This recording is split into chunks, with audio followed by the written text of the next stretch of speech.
மக்களே வணக்கம். அமெரிக்க நாவல் 1982ல எழுதப்பட்ட நாவல். Title Shawshank. பாருங்களேன், அந்த நாவல் எவ்வளோ இன்ட்ரெஸ்ட்டா இருந்ததுன்னா, அத பேஸ் பண்ணி ஒரு திரைப்படம்.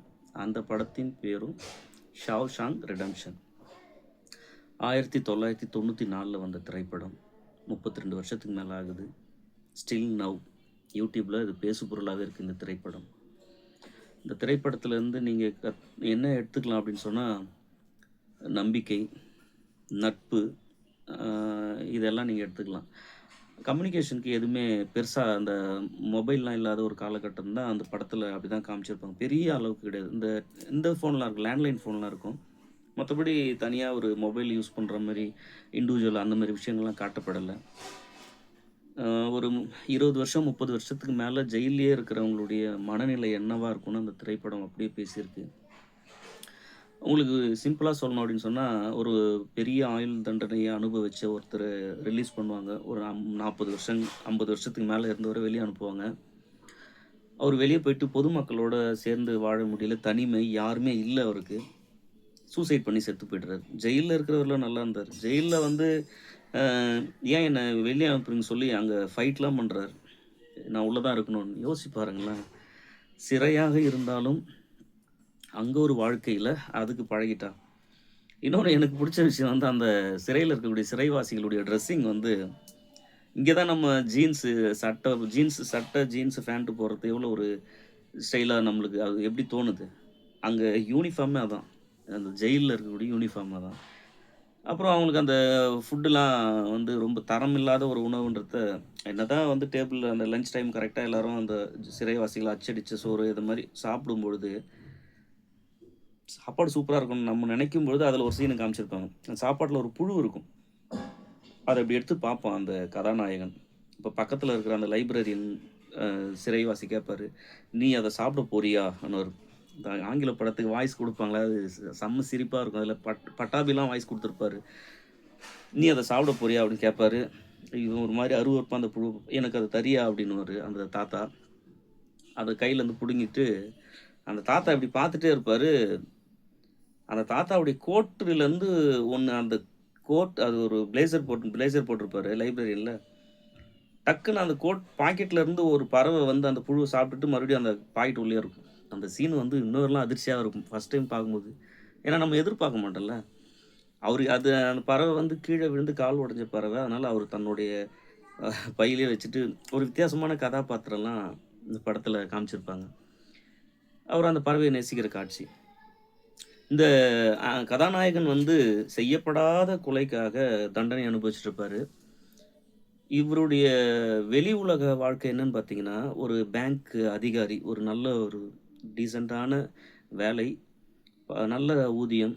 அப்படி இருந்த ஒரு லைஃப் ஸ்டைல்ல, அப்போ ஒரு பேங்கர் ஒரு அந்த ஒரு பேங்க்ல வேலை செய்றவங்களுடைய மைண்ட் எவ்வளோ ஸ்பீடா இருக்கும். என்ன மாரி விஷயங்கள்லாம் அவங்களுக்கு தெரியும்ல. கணக்குல அரசாங்கத்துக்கு தெரியாம பணத்த எப்படிலாம் பதுக்கலான்ற மாதிரியான ஐடியாலாம் அவருக்கு தெரியுமே தவிர, மத்தபடி நல்ல மனிதர். வெளியில வெளியில எவ்வளோ ஜென்யூனா அவரே ஒரு ஒரு ஒரு சென்டென்ஸ் ஒண்ணு வரும் அந்த படத்துல. "நான் வெளியில இருக்கிற வரையிலும் நல்லவனா இருந்தேன். ஜெயில் என்ன தப்பானவனா மாத்திச்சு." அப்படின்ற ஒரு டயலாக் செம்மையா இருக்கும். சிறைன்னா அங்க வந்தா தானே நல்லது நடக்கும்னு தானே எல்லாரும் நம்புறாங்க. அந்த மாரி ஒரு விஷயத்த காமிச்சிருப்பாங்க. இந்த கதாநாயகன் கதாபாத்திரம் வந்து ஆண்டி அவர் பேரு. இவரு வந்து அங்க இருக்கிற ஒட்டுமொத்த அ போலீஸ் அதிகாரிகளுக்கும் புடிக்கும். புடிக்குன்றத விட தேவை. இவர்கிட்ட இருக்கக்கூடிய அந்த ஐடியாலஜி. ஏன்னா எல்லாருக்கும் நெறைய கணக்குல அரசாங்கத்துக்கிட்ட பணம் காட்டாம எப்படி பதுக்கணுன்ற ஒரு ஐடியாவ வந்து வந்து கேட்டு கேட்டு போவாங்க. அப்படிதான் ஃபர்ஸ்ட் சீன் வரும். ஒரு பெரிய அதிகாரி வந்து கேட்பாரு. ஆ இவரு அந்த பெரிய அதிகாரி வந்து யார்ட்டயோ பேசிட்டே இருப்பாரு. ரொம்ப டென்ஷனா பேசிட்டு இருப்பாரு. ஏன்னா நெறைய அமௌண்ட் இருக்கு. எப்படியோ நான் மாட்டிக்க போறேன். அப்படி இப்படின்னு பேசிட்டு இருக்கும்போது அந்த சிறைவாசி எல்லாரும் அப்படி அவங்கவங்க ஒரு வேலை செஞ்சுட்டு இருப்பாங்க. இந்த கதாநாயகன் வேலை செஞ்சுட்டே இவரு பேசுறதையும் கவனிச்சுட்டு இருப்பாரு. அப்ப அந்த வேலை செய்ற இது கொஞ்சம் கிட்ட வந்துட்டு, அதிகாரி கிட்ட போய் நின்னோனே, "நீ ஏன் கிட்ட வந்துட்டேன்னு?" எல்லாம் ஸ்டன் ஆயிடுவாங்க. அப்ப இவரு சொல்லுவாரு இந்த கதாநாயகன், "நான் உங்களுக்கு ஒரு ஐடியா சொன்னா உங்களுடைய அமௌண்ட்டு சேஃபா இருக்கும்." அப்படின்னோனே, "நீ எனக்கு ஐடியா சொல்றியா?" அப்படின்னு ஒரு எளக்காரமா ஒண்ணு சொல்லுவாரு. சிரிச்சுட்டே இவரு ஒரு ஐடியா சொல்லுவாரு. "அ அதை உங்களுடைய மனைவியின் பேரில் நீங்கள் அதை மாற்றி வச்சுக்கலாம் அப்படின்னு சொன்னோடனே ஷாக்கிங்காக இருக்கும். என்னடா இவன் சொல்கிறதுல ஏதோ ஒரு விஷயம் இருக்குது. சரி எனக்கு நீ அதை செஞ்சு தரியா அப்படின்னு இவர் கேட்பார் அந்த அதிகாரி. அப்போ அவர் சொல்லுவார், நான் செஞ்சு தரேன், அதுக்கு பதில் நீங்கள் எனக்கு ஒரு ஃபேவர் பண்ணணும் அப்படின்னு. இப்போ நம்ம எல்லாருக்கும் ஒரு ஆச்சரியமாக இருக்கும்ல, இவருக்காக ஏதோ ஒன்று கேட்க போகிறாருன்னு. ஆனால் இந்த கதாநாயகன் என்ன பண்ணுவாருன்னா, என்னுடைய நண்பர்கள் எல்லாருக்குமே பியர் வாங்கி தரணும் அப்படின்னும் எல்லாரும் ஆச்சரியமாக பார்ப்பாங்க. வந்து ஜெயில் வந்து ஒரு 3வது 4வது நாள்லயே பழைய ஆட்கள் கூட ஸ்டன் ஆயிடுவாங்க. என்னய்யா அவன் எல்லாருக்கும் பீர் வாங்கி தர வச்சுட்டானே, இவன் பெரிய ஆள் போல அப்படின்னு சொல்லிட்டு, அப்புறம் இந்த கதாநாயகன் மேல எல்லாருக்கும் ஒரு ஒரு நல்ல அபிப்பிராயம் வர ஆரம்பிச்சிரும். இந்த கதாநாயகனுக்கு ரொம்ப க்ளோஸ் ஃப்ரெண்டு ரெட்டுன்னு ஒரு கதாபாத்திரம்.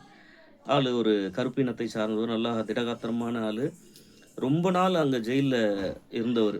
இவர் தான் வந்து ஜெயில் உள்ள வந்து நம்ம வடசென்னை படத்துலலாம் அந்த வெளியில இந்த பொருட்கள் உள்ளலாம் அப்படி மாத்துவாங்க தெரியுங்களா? அந்த மாரி வேலைகள்லாம் செய்யக்கூடிய கில்லாடி யாருன்னா ரெட்டு. ரெட்டு கிட்ட கேட்டா எல்லா பொருளும் ஜெயில் உள்ள கிடைக்குன்ற மாரியான ஒரு அறிவாளியான ஒரு சிறைவாசி அவரு. அப்போ ரெட்டு கிட்ட ரெட்டுக்கும் இந்த நம்ம கதாநாயகனுக்கும் ஒரு நல்ல புரிதல், நல்ல நட்பு ஒண்ணு அப்படியே கிரியேட் ஆயிட்டே இருக்கும். அப்போ ரெட்டு கிட்ட இவரு கேட்பாரு ஆண்டின்ற அந்த ஹீரோ கேட்பாரு, "எனக்கு ஒரு சின்ன சுத்தியல் வேணுமே" அப்படின்னோனே, "ஏன் அத வச்சு நீ என்ன பண்ண போற?" அப்படின்னு அவரு கேட்பாரு. அவருக்கு ஒரு வாய்ஸ் குடுத்துருப்பாங்க. நல்லா இருக்கும். ஏன்னா அவரு குடுத்துருக்க அவருக்கு யார் வாய்ஸ் குடுத்துருப்பாங்கன்னா, நம்ம இவரு பட்டாபின்னு சொல்லுவோம் பார்த்தீங்களா? அவரு வாய்ஸ் குடுத்துருப்பாங்க. அவர் தான் குரல் கொடுத்தல வேற லெவல்ல வச்ச தலைவரு. அப்போ அ இத வச்சு நான் அத வச்சு நான் செய்றேன். அது உங்களுக்கு கடைசியா தெரியும் அப்படின்ற மாரி அது சிம்பிளா சொல்ல மாட்டாப்புல. சொன்னா நம்ப மாட்டீங்க. 20 வருஷமாக ஆண்டி வந்து அந்த சின்ன சுத்தியல்ல ஒவ்வொரு நாளும் கொஞ்சம் கொஞ்சமா கொத்தி கொத்தி ஒரு பக்கம் ஷார்ப்பா இருக்கும். அதுல ஒரு பெரிய சுரங்கப்பாதைய உருவாக்கி வச்சுருவாரு. இது நம்ப முடியாத மாரி இருக்கும். ஆனா நீங்க படத்துல பார்த்தீங்கன்னா, எக்ஸலன்ட்டா அத காமிச்சிருப்பாங்க. அவர் ஒவ்வொரு நாளும் கொஞ்சம் கொஞ்சமா கொத்துற அந்த ரப்பீஸ்லாம் இருக்குதுல்ல, பாக்கெட்ல போட்டுட்டு வந்து வேலை செய்ற இடத்துல வெளியில கொட்டிட்டு கொட்டிட்டு போயிட்டுருக்கும் யாருக்கும் தெரியாம. அந்த ஹோல்ஸ மறைக்கிறதுக்கு ஒரு கதாநாயகியினுடைய ஸ்டிக்கர ஒட்டி வச்சிருப்பாரு அவரு. யாருக்கும் சந்தேகம் வரக்கூடாதுன்னு. ஸோ இப்படி போன அந்த திரைப்படத்துல ஒவ்வொரு காட்சியும் எக்ஸலன்ட்டா இருக்கும். இவரு அங்க தப்பிக்கிறதுக்கு முன்னாடி அந்த ரெட்டுக்கு ஒரு விஷயம் சொல்லுவாரு. எனக்கு வந்து ஒரு நிம்மதியான வாழ்க்கை வேணும். ஏன்னா என்னுடைய மனைவி இறந்துட்டாங்க. அ அவங்க மனைவிக்கு வந்து இன்னொருத்தவங்களுடைய ஒரு ஒரு ஒரு என்ன சொல்றது? சரியான சொல்லுன்னா, இவரே சொல்லுவாரு. "நான் சரியா என் மனைவிய பார்த்துக்கல. அதனால தான் அவங்க வேற ஒருத்தன தேடி போயிட்டாங்க. மத்தபடி அவ நல்லவ தான். எனக்கு வந்து என்னுடைய காதல வெளிப்படுத்த தெரியலன்னு" இவரு புலம்புற மாரியான ஒரு சீன்லாம் வரும். முதல் பாடலே இத பேஸ் பண்ண பாட்டு தான். ஏன் எனக்கு என்னுடைய காதல வெளிப்படுத்த தெரியாதனால எனக்கு காதல் இல்லன்னு ஆயிடுமான்ற மாரியான ஒரு பாடல் அது. அது சோகமான பாடல் தான் படமே தொடங்கும். ஸோ அப்போ இவரு பார்த்தீங்கன்னா, ஒரு 20 வருஷம் கழிச்சு அந்த ஒரு ரெட்லாம் அவருடைய ஃப்ரெண்டுலாம் அழுவுறாரு. கிட்டத்தட்ட அவரு ஒரு 50 வயச கடந்தவரு அவங்க ஃப்ரெண்டு ரெட். இவர விட ஒரு 10 வயசு அதிகம்னு வைங்களேன். ஆண்டிக்கு ஒரு 40ன்னா அவருக்கு ஒரு 50 அப்படி வச்சுக்கங்க. அப்போ "நான் வெளியில போனா சூசைட் பண்ணிப்பேன்" அப்படின்னு அந்த ரெட் சொல்லும்போது, ஆண்டி சொல்றாரு, "நீங்க அப்படி சொல்லக்கூடாது. நீங்க எனக்கு ஹெல்ப்புக்கு இருக்கணும். வெளியில பசிபிக் ஓசியன் கிட்ட ஒரு பழைய படகு இருக்கு. போட் இருக்கு. அத ரெடி பண்ணிட்டு ஒரு நிம்மதியான அதாவது பசிபிக் ஓசியன் தெரியும்ல உங்களுக்கு? பசிபிக் பெருங்கடல். அதுக்கு அந்த இடத்துல எனக்கு ஒரு ஒரு நிம்மதியான வாழ்க்கை எனக்கு வேணும். நீங்களும் என் கூட இருக்கணும் அப்படின்லாம் பேசிட்டு இருப்பாரு. அந்த இடத்தெல்லாம் சொல்லுவாரு. அந்த இடத்துல சப்போஸ் நான் இங்க இல்லன்னா, அவரு சொல்லிடுவாரு. இந்த இந்த உங்களுக்கு அந்த இடத்துல மலை அடிவாரத்துல ஒரு லேண்ட்மார்க்லாம் சொல்லுவாரு. 3 மலை இருக்கும். அந்த கடற்கரை பக்கத்துல. நீங்க அந்த இடத்துல போயிட்டு இருந்தீங்கன்னா, உங்களுக்காக ஒண்ணு புதைச்சு வச்சிருப்பேன். நீங்க அத வந்து பார்க்கணும்லாம் பேசி வச்சிருப்பாரு. இது என்ன அப்படின்னு சொன்னா, கரெக்ட்டா இவரு அந்த ஓட்ட வழியாவே தப்பிச்சு நல்லா நகர்ந்து செப்டி டேங்க்குள்ள விழுந்து, யாருமே கண்டுபிடிக்க முடியாத அளவுக்கு தலைவர் எஸ்கேப் ஆயிடுறாரு. இப்போ உங்க எல்லாருக்கும் டவுட் வரணும். இவரே வெளியில போயிட்டாருன்னா, இப்போ இவருக்கு காசுலாம் என்ன பண்ணுவாரு? இல்ல பசிபிக் பெருங்கடல் கிட்ட போயிட்டு ஒரு போட்லாம் இருக்குது. அப்ப இவருக்கு நிம்மதியா வாழணும்னா பணம் தேவைல்ல. அப்ப அந்த பணத்துக்கு இவரு என்ன பண்ணுவாருன்னு, அவங்க வச்சாங்க பாருங்க ட்விஸ்ட்டு.